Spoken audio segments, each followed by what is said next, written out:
As we said, on September 12th at 8 p.m. on ABC News and Univision and The Majority Report, probably on Twitch, we will have Amy Klobuchar, Cory Booker, Pete Buttigieg, Bernie Sanders, Joe Biden, Elizabeth Warren, Kamala Harris, Andrew Yang, Beto O'Rourke, Julian Castro will be on the debate stage. Absent from that stage will be Tulsi Gabbard, among 11 other people, 10 other people still in the race. God bless we don't have John Delaney to kick around anymore. So glad that dude's not there. And there have been people who have been claiming that the system is rigged against Tulsi Gabbard, that they were willing to take out all those other moderates, I guess, to keep her off the stage was the idea. It's worth getting rid of Bullock. It's worth getting rid of Tom Steyer. It's worth getting rid of John Delaney.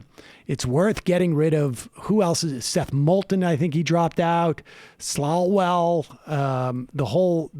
it's worth getting rid of all those people if we can get rid of Gabbard. Now, of course, they made these rules.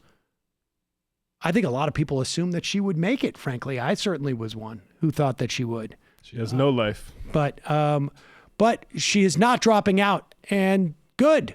I think that's fine. There's a couple of points that she makes that I think are decent to be made. I hope she doesn't speak up too much about Kashmir, because I'm not sure I would like what she would say. But here's Tulsi Gabbard. I was laughing the other day when I started hearing from a lot of people in the media when they said, okay, you didn't make the third debate. Are you quitting? Like, hell no.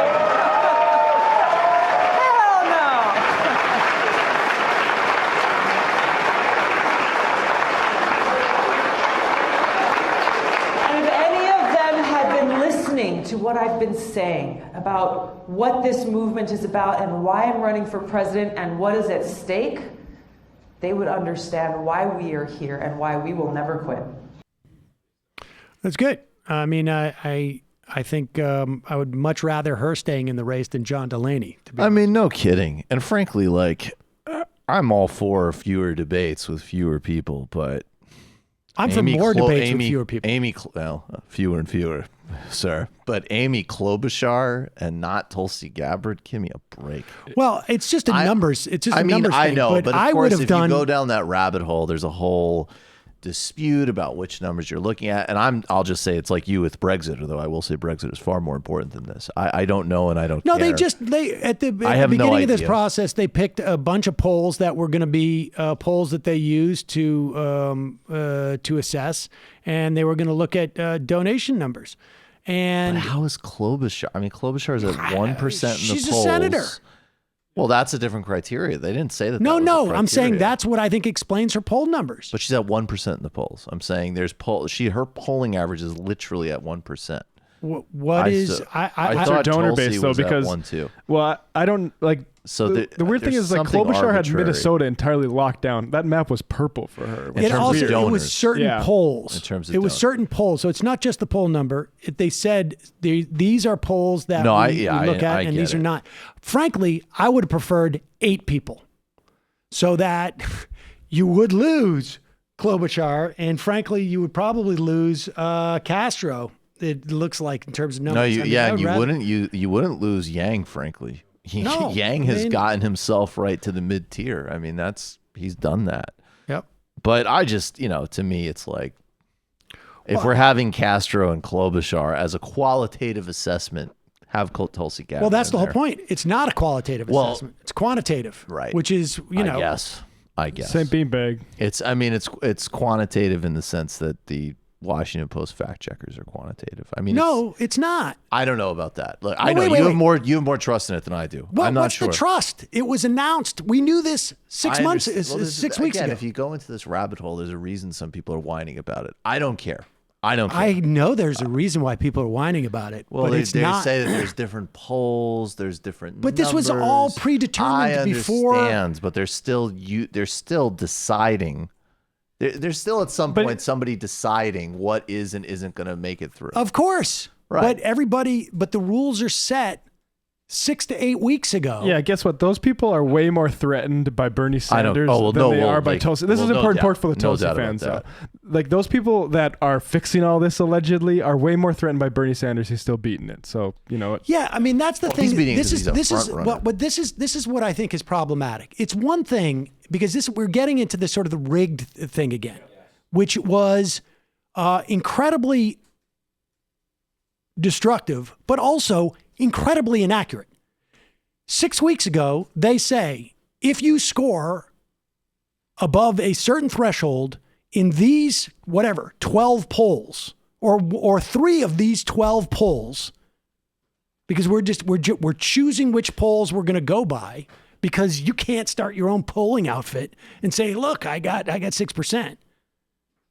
So they've got to decide which polls it is that they're going to say are legit. Nobody knows 6 to 8 weeks ago where people were in these polls anyways. And you've got to hit, 130,000 donors. Right. I mean, so basically, Gabbard and Marianne hit the donor requirements, but they didn't hit the polling requirements from the polls they used. I think you could argue that, like, look, you should allow 12 people on stage, or you should allow 8 people on stage, but that's just as arbitrary too. Basically, what you can see from this whole exchange is that Sam gets even more money from the DNC than me. Yeah, well, it's also the sort of thing, like, if you have a movement, a corrupt hack. If your movement relies on the rules being in your favor on crap like this, if your whole argument rests on how come the ref didn't call the play that way. Well, I mean, I will say, especially in a Brazil world, I do find the rhetoric. I have no problem complaining about things and talking about bias. But the rhetoric of like rigging and stolen in a Brazil world, guys, you need to chill out a little bit. It's also incredibly disempowering because there is no solution to this. This is you start getting into Alex Jones territory, where like the Bilderberger group is controlling everything. So it doesn't matter what we do. And that might be true. If anybody out there thinks that the Democratic Party was more interested in getting rid of Tulsi Gabbard from that stage versus keeping John Delaney. Okay? Because if anything, if there's any impetus, they want to protect Joe Biden. And John Delaney's the only one who's going to be able to do that. And this is really going to piss Tulsi people off. Not only they want to protect Joe Biden, and actually Tulsi was protecting Joe Biden, if you watch the debate. I mean, so like it's just... She did a great job on Kamala, though. I'll give her that. Yeah, this stuff is... I'm happy she's not dropping out of the race. Like I say, I would have rather seen 8 people in the debate than 10.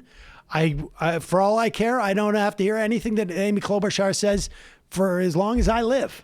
I mean, it's all right down the middle and boring stuff, and it's not moving the ball forward. The only interesting thing is her staff abuse. We all know this. But the talk of rigging and this and that is grifters. It's grifters. Honestly. God damn it. Well, it's just because that stuff I thought was also just sort of, it was lame last time. It's even lamer this time.